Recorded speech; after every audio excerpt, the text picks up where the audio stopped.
Welcome to Lockbox, a podcast providing real estate professionals with action items for success. My name is Jeffrey Brogger, and I'm going to be your host. I'm the founder of two real estate marketing and tech companies, STEEZY.Digital and RealNurture.io. In this podcast, you'll learn from top 1% real estate and mortgage brokers the exact secrets to their success. Welcome to Lockbox. Welcome to Lockbox. My name is Jeff Brogger, and I am here today with Andrew Kruglanski. Andrew, thanks for being with us. My pleasure. Yeah, so why don't you tell our listeners who you are and where you're from? My name is Andrew Kruglanski. I live in Ocala, Florida, and I'm the broker-owner of Ocala Home Guide Realty. I've been in the real estate business for a few decades. Awesome. And what got you into real estate initially? My family was a family of builders and investors in real estate, so I grew up with real estate. I went out and did some other things on my own. I got my master's degree in accounting. I became a CPA. But in the background, I've always been interested in and always had a business in real estate. Okay. I love design. I love architecture. I love creating things that where form and function work together. Awesome. Great background there. And so you've been doing real estate for a couple decades, as you mentioned. Right. And to give our listeners a little bit of context, what was your transaction volume last year?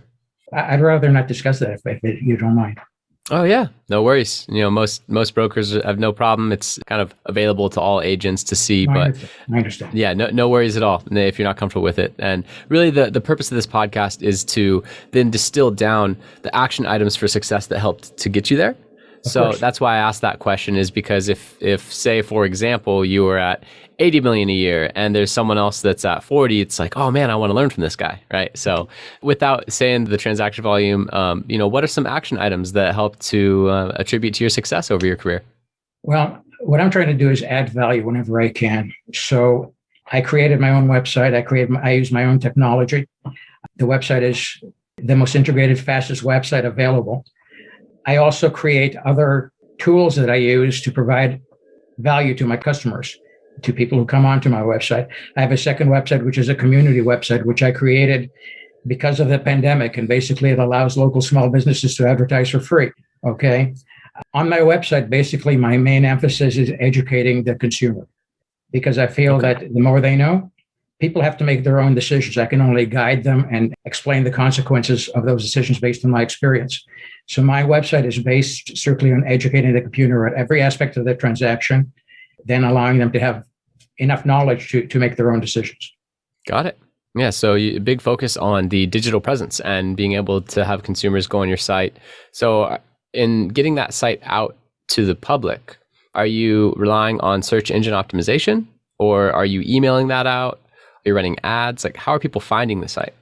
I'm running ads, but the primary thing is search engine optimization. And I found it particularly useful to connect to a Google My Business page and to create a lot of content on the Google My Business page, which led to Google putting me at the top of the searches for just about everything you can search for in my community that has anything to do with me. Yeah, no, and that's a very astute point. I mean, that does prove that you are very cutting edge with your SEO, because Google My Business has become more popular in the last 18 months, and the ranking of your website and your other social media accounts is in correlation to how much you are investing in Google My Business. And most people don't spend any time on Google My Business. They do nothing on there. So by just updating your profile, originating a post on Google My Business, and then having it backlink to the blog, and then having it, also correlate to social media, but originating on Google My Business, it's super important nowadays for SEO. So that's awesome that you're experiencing success with that. Yeah, it's been great. My community is a small community. The town of Ocala is about 65,000 people. And I'm having about 2,000 people a month go onto my Google My Business page alone. So it's very, very effective. I also write my own blog. I've published some things, and the blog is rated #1 in Florida for a real estate blog by FeedSpot, and that doesn't hurt either. No, that does not hurt. And you did mention running some ads. So what kind of ads are you running? Are they like direct response, lead generation on social media? Are they pay per click, back to the site? Like what kind of ads are you running? I've tried everything. I've tried pay-per-click on Google and on Facebook and other sorts, Instagram, etc. They're basically direct response ads, video ads on Facebook at this point. For Google, I rely on SEO. That works a lot better than pay-per-click in my industry, I think. Got it. Yeah, very cool. And you're leveraging video as well. Yes. Yeah. So what are you doing with video? Are you doing like local, you're the mayor of the town, you're going and interviewing businesses. That's a common trend in real estate nowadays. Or, are you doing more like educational videos, as you mentioned, really educating the consumer through the process? Like what kind of videos are you putting out there? I've done some educational videos, but my emphasis right now is to go out to the business community, to give the businesses exposure, do videos, post them on my community site, which is then connected to my real estate site and so forth. That way there's benefit for everybody. Yeah, awesome. And, throughout your career, would you say even, previous to the internet, is there any single action item that you could attribute success back to? Actually, I started with that. I led with that. The main thing is providing as much value as I can to my clients and at the same time educating them. Most sites don't concentrate on educating. Even on social media, people just put a bunch of ads on there with a bunch of listings and so forth. Obviously, I have connections, IDX and so forth, so people can go on the internet and find anything they need to. But at least I have about 135 pages on my site that I created myself, other than the kind of pages I get credit for because of IDX. And 90% of them is about educating the consumer. Education. Education, absolutely. The more they know, the easier it is to do a transaction and keep everybody happy and get the results you want. Awesome. And what's your percentage of referral business to new business that comes either from the website or from an ad? Do you know that metric? 25% referral, about 75% from the rest, everything else I'm doing. Awesome. That's a lot. That's from non-referral sources. That's great. Mm-hmm. And as far as referrals, do you have any systems in place that help to generate more referrals? Yes, of course. My community page, the whole idea there is to get out into the community and to establish rapport with a lot of people that can then help by sending business back to me.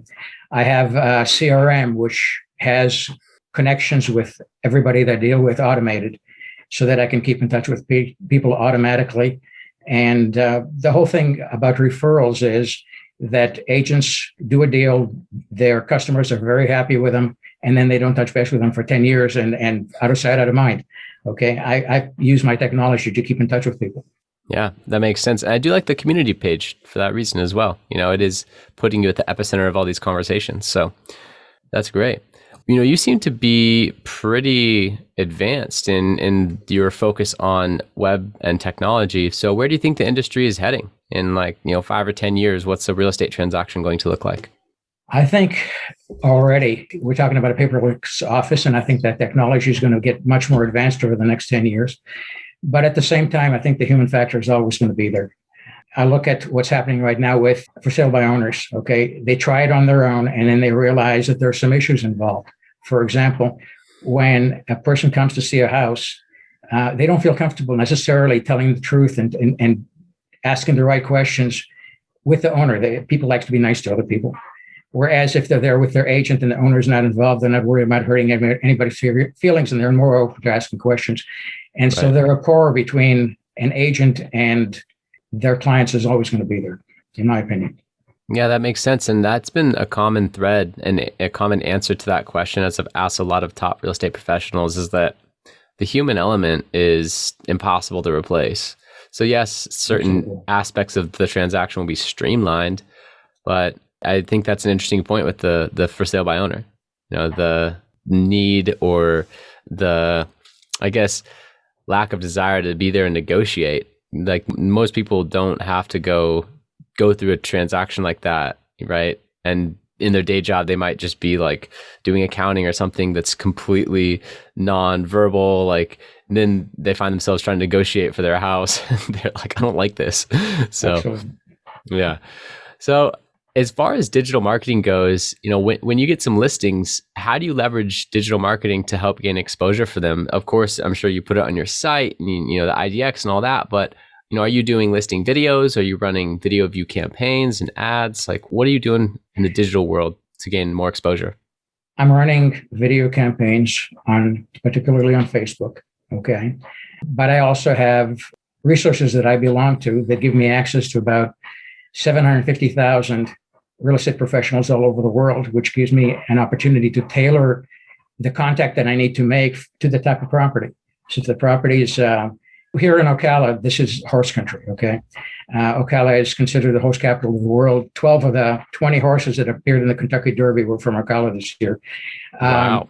So if I'm doing something big like that, you need a much bigger market. You can't just look at the local market. So I have an opportunity to expose the property to realtors all over to real estate agents all over the world. They're not called realtors all over the world. But if you have a smaller house, then you do something more local, maybe in the entire state of Florida, maybe just a local community, depending on the property. But just having that access to that gives me the ability that a lot of agents don't have to pretty much tailor something to fit the property. Right. Yeah, that's super interesting. And, when it comes to your journey with real estate, going through, a lot of listeners will hear this and be like, wow, he has this huge network. He has, multiple websites. He's got all these things set up. That's the success side. But in most cases, there were some failures or some setbacks that kind of set you up for that later success. So I'm always curious to learn if you have any favorite failures of yours or any big learning lessons from the past that you'd like to share. Well, I've worked for a few real estate offices, not just my own. And sometimes there's not a good fit there. I've been in situations where I thought I had a great relationship, and then the best leads ended up going to members of the family of the company that owned the thing. There are things that I've tried along the way to keep in touch with clients and so forth that sometimes have worked, sometimes haven't. But with every failure, you have growth and you have learning that leads you to more success in the future. Yeah, absolutely. And, kind of on that note of success in the future, I'm curious, what's one of the best investments that you've ever made? And by the way, it can be non-monetary. A lot of times it is non-monetary. Best investment I've ever made. Just the time that I've invested in learning how to deal with the technology of the internet myself. Okay, I'm a self-starter in that respect. My wife had a travel agency many years ago, and I began working on developing a website for her. I had no idea what I was doing, but I learned. And that was a lot of years ago. And at this point, I'm pretty proficient at it. So it's helped a lot. Yeah, no, that's great. I mean, you're definitely someone who is surprising based on your appearance, how well you know SEO and websites and all these things. Normally brokers would just outsource that, right? Mm-hmm. And so you're someone who just stuck with it, did it yourself, learned, and over time got better, which is great. Exactly. And I'm curious if you have any process for evaluating what to say no to. And what I mean by that is, it's easy to, over the years, be provided all these opportunities. And I like to say yes to a lot of things. But, in that regard, I also like to have a system in place is this getting me closer to or farther from my goals? And then I can easily say no to something. So do you have anything like that? Yeah, I evaluate opportunities based on how it fits into my plan. Okay. What I try to do is deal with higher end real estate. Okay. And there are certain aspects of real estate that I just will not even touch, simply because if I do, it's going to take me away from my plan. It's going to tie up my time, and it's not time well invested for me. It's the same thing with the promotion that I do. It's the same thing with, I'm constantly in contact with many different people who try to reach out to me and offer me various tools.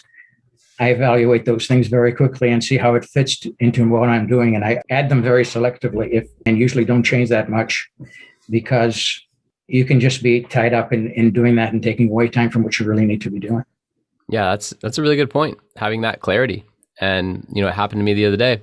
I'm a commercial agent out here in California, in addition to owning a marketing agency in the real estate space, and got a call from an agent in my brokerage. It was like, hey, you're not interested in a lease down in San Diego, are you? And I was like, not at all. you know, not my lane, not what I do. And, it's sometimes tempting to just be like, oh yeah, like I can make, this little rip on that, whatever. But it takes your focus off of what plan A is. So I think that's a very astute point. In the last 5 years, do you have any new beliefs, behaviors, or habits that have most improved your life? In the last 5 years, I've relocated to a new community, and I've had to refocus and reestablish contacts. So I had to be a lot more diligent. I've been a lot of years in another community and had a lot of things established already. So I had to go back to square one. I had to budget my time. I had to do networking. I had to build a presence in the community. That included joining the local chamber of commerce. It included going to a lot of events. It included doing a lot of things that I hadn't done in a lot of years. But you were talking about your community, and I think that you were able to finish your point. It probably won't come through in the audio, and then we can splice it. So, yeah, that's interesting that you had to start from square one. I experienced that earlier in my career when I was selling Cutco knives. And, Cutco knives, like you start out with your friends and family and your aunts and uncles. And then I went to college in a different market. So I had to start from scratch. So when I went out there, I had to get really creative and go back to square one, start calling past customers, asking my friends in my dorm room, like, hey, can I, show your parents this thing? Like, it'll help me get a scholarship. And I had to like just hit the ground running in that market to then build up the momentum. So yeah, that makes total sense. And, I'm curious as well, do you have any types of recommendations for what real estate professionals should ignore? Do you ever hear any bad recommendations given? And you're like, man, I wouldn't really follow that advice. There's a lot of talk about picking a niche, and that works successfully for a lot of people. I was trained under Mike Ferry. Okay. And at one time even flew out to Vegas to discuss with him going to work for him as a trainer. And Mike believes that you need to be as expansive as possible in terms of what your market is. And that's the direction I go in. Is it right for everybody? Probably not. Interesting. Yeah, so you kind of go the other direction. And your message there, if I'm understanding correctly, is you don't have to niche down in order to be successful. Exactly. Right. Got it. Are there any quotes you live by? Yeah. What the mind of man can conceive and believe, man can achieve. Napoleon Hill. Awesome. Anything's possible. And with Napoleon Hill, so that's from Think and Grow Rich, right? Yes. Yeah.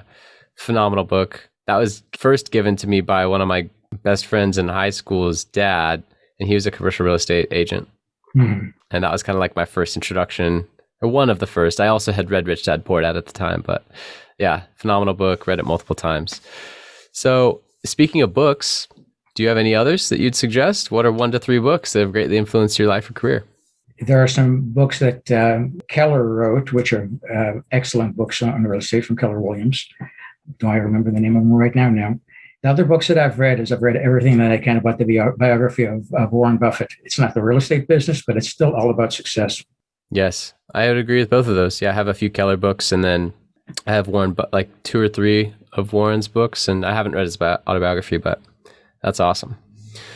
So, the last question I have for you is, is there anything that you want to expand upon from earlier, or is there a question that I should have asked you? I can expand a little bit on what's happening in my market here, which okay. Yeah, is something to do with. This is a kind of a unique market because a new facility just opened up here called the World Equestrian Center. Okay. Previously, there was a fellow by the name of Disney who came looking for a place to build in Florida. And his first choice was Ocala, but the people of Ocala turned him down. So he ended up going to a little town called Orlando, and that worked out pretty well. At another time, a university called the University of Florida planned to build a facility here, but the people in this community turned them down. And they ended up building a little north of here in Gainesville.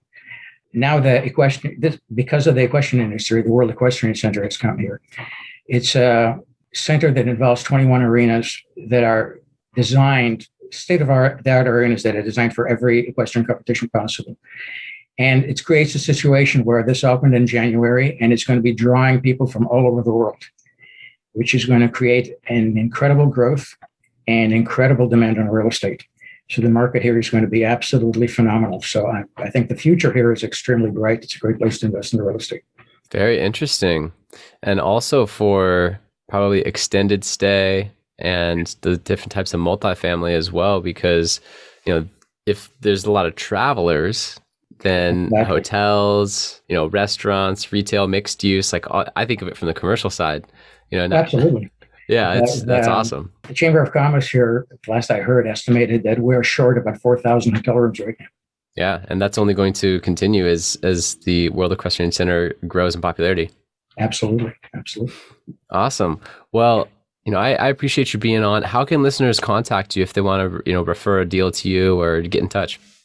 They can get in touch by calling 352-234-3048 or sending an email to andy.k@ocalahomes.online. Ocala is spelled Ocala. Ocala, I'm sorry. Yeah. Ocala. Awesome. Andrew Kruglanski, everyone. Really appreciate you being on the show. And yeah, interesting that you live in, this is the first episode I've had where my guest lived in a equestrian market, I guess. Is that like a horse market? I don't know how yeah, okay. Where, this is like an epicenter of, Kentucky Derby winners. And with that comes obviously a certain degree of affluence. And it's a very interesting episode. So I think that my listeners will be able to take some really good learnings from this. Thank you. Thank you for listening. If you want to accomplish your real estate goals, then I highly suggest downloading my free Ultimate Real Estate Goal Setting Framework. The link is in the description of the show, and it will help you break down your annual income goal into the amount of phone calls, appointments, or open houses you need in order to achieve that goal. Thank you so much, and we'll see you next time.